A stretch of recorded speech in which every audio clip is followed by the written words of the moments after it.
ஐயாவும் கொஞ்சம் அப்படியே இருந்தால் கொஞ்சம் கீழே இறங்கியிருக்காரு. சரி பார்க்கலாம் அப்படின்னு நிலைமைக்கு வந்திருக்காரு ஓரளவு. அதே மாதிரி அவர்கிட்டையும் பேசி வந்தாலும் சீக்கிரம் ஒரு நல்ல நிலைமை எட்டுன்னு எதிர்பார்க்குறோம். கட்டாயம் ஒரு முடிவுக்கு வரணும், வந்தால் தான் எதிர்காலம் எங்களுக்கு. இருந்தாலும் அந்த மாவட்ட செயலர் மாற்றம் தொடர்ந்து இருந்துகிட்டே வருது. அது இன்னைக்கு கூட சொன்னேன் நான் படிக்க போகிறதுக்கு முன்னாடி எல்லாம் தயார் பண்ணி இருக்குது. அது சொல்லியிருக்கிறேன். அதெல்லாம் நம்ம வெளியில் சொல்லக்கூடாது, உள்ள பேசுறதெல்லாம் சொல்லக்கூடாது. இல்லை ஐயா ஏதாவது கருத்து தெரிவிச்சிருக்காரா? சின்ன ஐயா ஏதாவது சொல்ல சொல்லி ஏதாவது பேச்சுவார்த்தைக்கு அது நான் தான் பேசினேன். ஐயா ஒன்றும் சொல்லலை. ஐயா அதுக்கு ஒத்துக்கிட்டாரா? நான் தான் பேசினேன். அது உங்கள் விருப்பம் அப்படின்னாரு. நான் பேசுகிறேன் அப்படின்னு சொன்னால் உங்கள் விருப்பம். அடுத்த கட்டமாக நீங்கள் என்ன பண்ண? நிறைய செய்திகள் வெளியில் சொல்ல முடியாது. பேசினா சந்திச்சு அவர்கிட்டையும் பேசுகிறேன். 2 பேர்கிட்டையும் தொடர்ந்து முயற்சி எடுத்துகிட்டே இருப்போம். சமாதானம் முடிச்சு இப்போ வெற்றி அடைஞ்சிருக்குன்னு நினைக்கிறீங்களா? வெற்றி அடையணும் நம்புகிறோம்.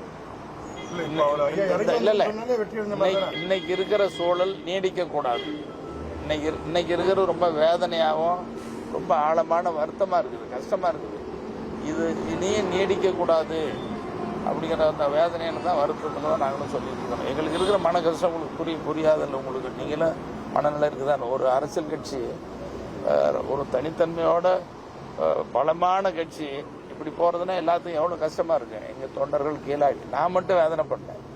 எங்கள் இயக்கத்தில் இருக்க எல்லாருக்கும் இன்றைக்கி இந்த வேதனையாக இருக்குது. அந்த வேதனை போக்கணுங்கிறது தான் எல்லாருடைய விருப்பமாக இருக்குது. அந்த வேதனை அதுக்காக போகிறதுக்கு முயற்சி எடுக்கும்.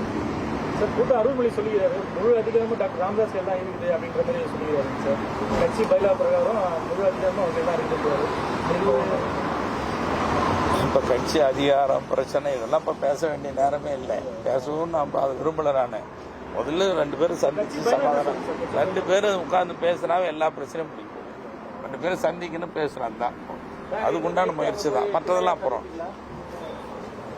பிளே ஸ்டோர் மற்றும் ஆப் ஸ்டோரில் இருந்து பாலிமர் செயலியை QR கோடு மூலம் பதிவிறக்கம் செய்யுங்கள். செய்திகளை உடனுக்குடன் பெறுங்கள்.